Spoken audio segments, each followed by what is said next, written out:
I'm sorry, Beth. I have a fatal attraction to your husband. She said it. I might as well just be dead. I am Daenerys Targaryen, mother of dragons. Here are the 9 most legendary moments where Family Guy parodied movies.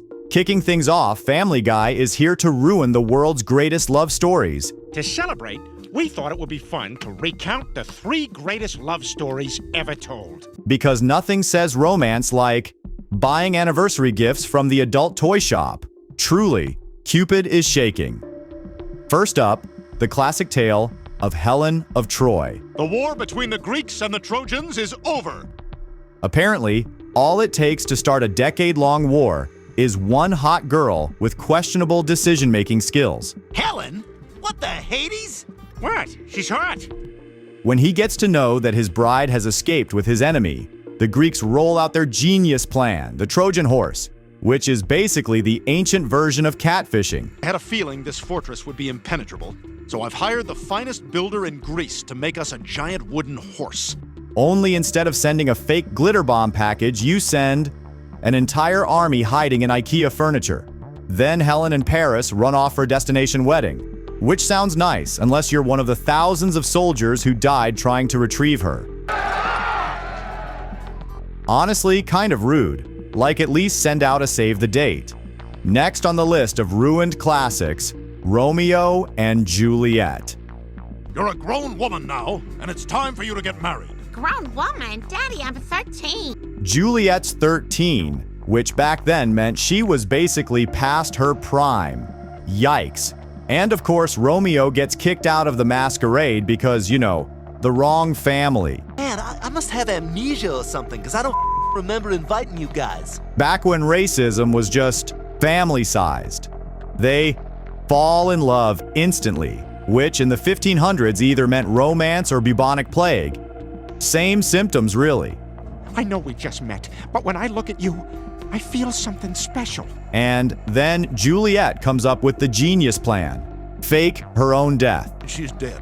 You can tell by her shallow breathing and weak but clear heartbeat. But, like, forgets to text Romeo about it, so he kills himself. I might as well just be dead. She wakes up, sees what he's done, and kills herself too. Shakespeare, the original drama queen. Ever heard of ghosting instead, guys? And then, Family Guy did a Fatal Attraction parody. Would you like to dance in silence because they always add the music in post? You know, the 80s thriller that taught an entire generation of men to maybe not cheat on their wives. It kicks off with a sensual little elevator ride. Very steamy, very dramatic. Only problem? This guy's already married, and who's the wife? Oh yeah, it's just Lois, wearing a ramen noodle wig because apparently Family Guy's casting budget maxed out at Party City. Couldn't even give Bonnie a phone call. Then Lois with wig hits him with the classic soap opera line. I just found out I'm pregnant. Now I'm giving you a minute to pick up the phone hastily. I got it. And instead of sitting down to talk about it, she does what any rational mistress would do. She starts casually terrorizing his family. Oh, I was going to kill the rabbit. Like, don't worry, it's not evil, it's just dinner. Ah, yes. Nothing brings a family together like bunny stew with a side of psychological warfare. Eventually, she reveals the truth. Sorry, Beth. I have a fatal attraction to your husband. She said it. Luckily, Boom. Title drop, always classy. And of course, how does this all end? With Dan pulling the old bathtub, double homicide. Because in the 80s, apparently love meant adultery, stalking, and drowning someone in your master bathroom. Romantic, right? So yeah, in Family Guy's world, the history of love is basically hot girl ruins everything. Teens are dramatic idiots. And the 80s thought murder counted as intimacy. Beautiful. Next up, Family Guy decides to binge some HBO. Or, as Peter puts it, So we can use his HBO Max password until I cancel his credit card. honestly, the most relatable opening line of any episode. Game of Thrones, which aired 8 seasons and was beloved by America for 6.5 seasons. Forget dragons or media empires. The real Game of Thrones is keeping your streaming login alive longer than your relatives. So things are starting off with Jon Yellow Snow, who got to know about the king's death via messenger, Raven. It's time. I must go to King's Landing to stake my claim as the true and rightful heir to the Iron Throne. He's off to stake his claim to the Iron Throne, which, let's be real, looks less like a seat of power and more like a tetanus convention. I have two skills. I drink and I know things. Oh, what? What things do you know? Like so many things. And then we get Brian trying to play Tyrion Lannister, you know, the coolest guy on the show, who was also a nominee for the king's seat but with zero skills. Painful. Then Daenerys shows up with a dragon that... I am Daenerys Targaryen, mother of dragons. let's just say has a family resemblance problem. It's giving Kentucky family reunion energy. But forget inbreeding.